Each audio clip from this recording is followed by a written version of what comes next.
ముఖ్యమంత్రిగా మొట్టమొదటి స్థానంలో నేనున్నా. వడ్డిచ్చేది మేమే, మీరు రాసుకోండి.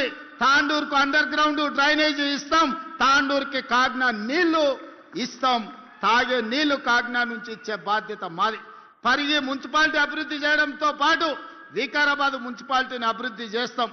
ఇవాళ ఇదే కాదు, మక్తల్, నారాయణపేట, కొడంగల్ ఎత్తిపోతల పథకం ఆనాడు ఉమ్మడి రాష్ట్రంలో మేము మంజూరు చేయించుకున్నాం. 10 సంవత్సరాలు హరీష్ రావు, కేసీఆర్ కుట్ర చేసి తొక్కి పట్టిండ్రు. ఈ మధ్యలోనే భూసేకరణతో పాటు పర్యావరణ అనుమతులు అన్నీ వచ్చినాయి. మక్తల్, నారాయణపేట, కొడంగల్ నియోజకవర్గాలలో కృష్ణా నదీ జలాలను తరలించి 1,50,000 ఎకరాలకు రాబోయే 3 ఏళ్లలో నీళ్లు అందించే బాధ్యత మన ప్రభుత్వం తీసుకుంటది. ఇవన్నీ పనులు పూర్తి చేయగలుగుతున్నాము అని అంటే ఇవాళ మన ప్రభుత్వం ఉంది, ప్రజాప్రభుత్వం ఉంది, ప్రజలు ఎంచుకున్న ప్రభుత్వం ఉంది. వికారాబాదు జిల్లా ప్రజల మనుషులు ఈరోజు అధికారంలో ఉన్నారు కాబట్టే ఈరోజు మన ప్రాంతానికి నీళ్లు, నిధులు మంజూరు అవుతున్నాయి. అంతేకాదు మిత్రులారా, అప్పా జంక్షన్ నుంచి మన్నెగూడ వరకు రోడ్డు చూసిరు. ఎన్ని ప్రాణాలు పోయినావో మీరే కళ్ళతో చూసిరు. ఎన్నోసార్లు చచ్చిపోతున్నప్పుడు మా రామ్మోహన్ రెడ్డి వాళ్ళని పలకరియడానికి మా యాదయ్య గారు అక్కడికి వెళ్ళారు. ఆ కుటుంబాలు ఎంతో ఆవేదన వ్యక్తం చేసినాయి. 10 ఏళ్ళు మంజూరైన, కేంద్ర ప్రభుత్వం మంజూరు చేసిన రోడ్డును పర్యావరణం పేరు మీద కొన్ని కేసులు పడితే వాళ్ళతో పాటు లిటిగేషన్లు ఆనాడు బీఆర్ఎస్ నాయకులు చేరిన.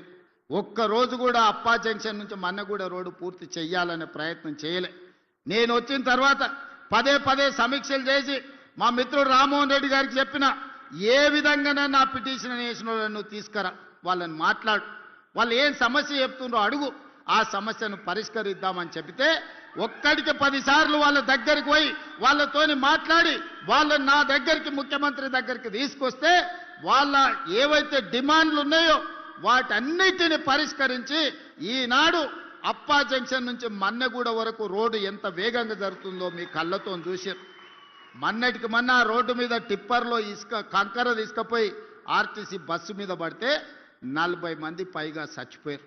ఈ పాపం చంద్రశేఖరరావుది కాదా? ఈ పాపం సబితా ఇంద్రారెడ్డిది కాదా? ఒక్కనాడైనా రామ్మోహన్ రెడ్డి చేసిన ప్రయత్నం ఆ పిటిషన్ లేచిన వాళ్ళని పిలిచి కూర్చోబెట్టి మాట్లాడి ఉంటే మంత్రిగా ఇన్ని ప్రాణాలు మిగిలేవి కదా? మీరు చేసిన పాపం కాదా? మీరు పాల్పడ్డ హత్యలు కాదా?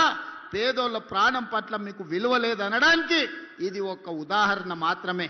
అదే కాదు, ఈరోజు మన్నెగూడ నుంచి తాండూరు పోవాలంటే 2-3 గంటలు పట్టే, మోకాళ్ళంత గుంతలు ఉండే. ఇప్పుడే మా మనోహర్ని అడిగిన, ఏం మనోహర్ పరిస్థితి అని. లేదన్నా వేగంగా పనులు జరుగుతున్నాయని.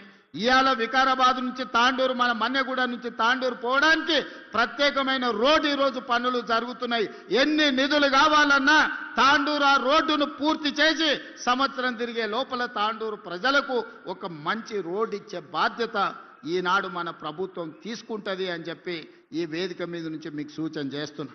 అదేవిధంగా మిత్రులారా, RRR ఔటర్ రింగ్ రోడ్డు రావడంతో మన రంగారెడ్డి జిల్లాలో ఒకనాడు ఏ పరిస్థితి లేకుండే. ఎకరం భూమి అమ్మాలంటే తల తాకట్టు పెట్టే పరిస్థితి.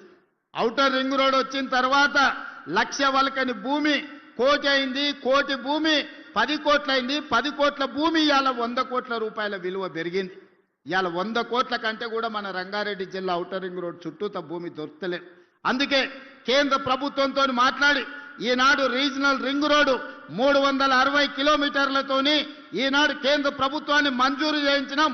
రాబోయే రోజుల్లో రీజనల్ రింగ్ రోడ్డు రాబోతుంది, రేడియల్ రోడ్స్ రాబోతున్నాయి. వికారాబాద్ అంతర్జాతీయ పర్యాటక కేంద్రంగా మారబోతుంది. ప్రపంచానికి ఆదర్శంగా మన జిల్లా నిలబడబోతుంది. ఇవన్నీ పనులు కూడా ఇవాళ మనం చేసుకునే పరిస్థితి వచ్చింది. దీనికి ప్రధానమైన కారణం ఈరోజు మనం అధికారంలో ఉండడం వల్లనే ఇది సాధ్యమైంది. అందుకే మిత్రులారా, పెద్దలు చెప్పారు మట్టికి పోయినా ఇంటోడే పోవాలని. మరి ఇవాళ మన గల్లీలో లేదా మన కాలనీలో పనులు జరగాలంటే కౌన్సిలర్ మనోడై ఉండాలనా లేదా మీరు ఒక్కసారి ఆలోచన చేయండి.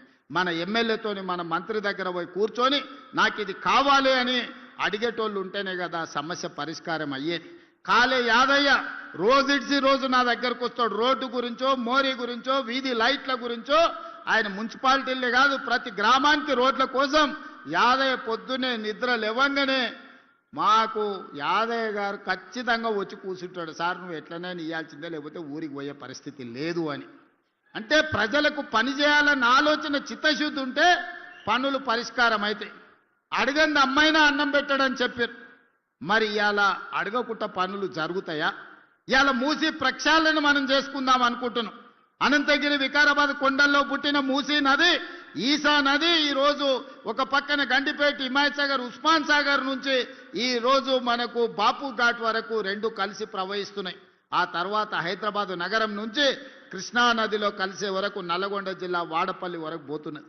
మూసీ నది ప్రక్షాళన చేసుకుంటామంటే లేదు లేదు, చెయ్యడానికి వీలు లేదు. ప్రజలు కాలుష్యంలోనే బతకాలని బీఆర్ఎస్ వాళ్ళు, బీజేపీ వాళ్ళు ధర్నాలు చేస్తున్నారు. మన వాళ్ళు పోయి మూసీలో ఉన్న కాలనీలలో వండుకున్నారు. వరదొచ్చినప్పుడు నేను అడిగిన, మరి పోండా ఇప్పుడు మూసీ దగ్గర పోయి పండుకోండి, చూద్దాం, మూసీలో కొట్టుకపోయి కృష్ణాలో తేలుతారు పోండి అని. ఎవడు అక్కడి దిక్కుపోలే. ఎంతసేపు చేసే అభివృద్ధికి కాళ్ళ కట్టెబెట్టాలన్న ఆలోచన తప్ప అభివృద్ధి చేసుకోవాలన్న ఆలోచనే లేదు.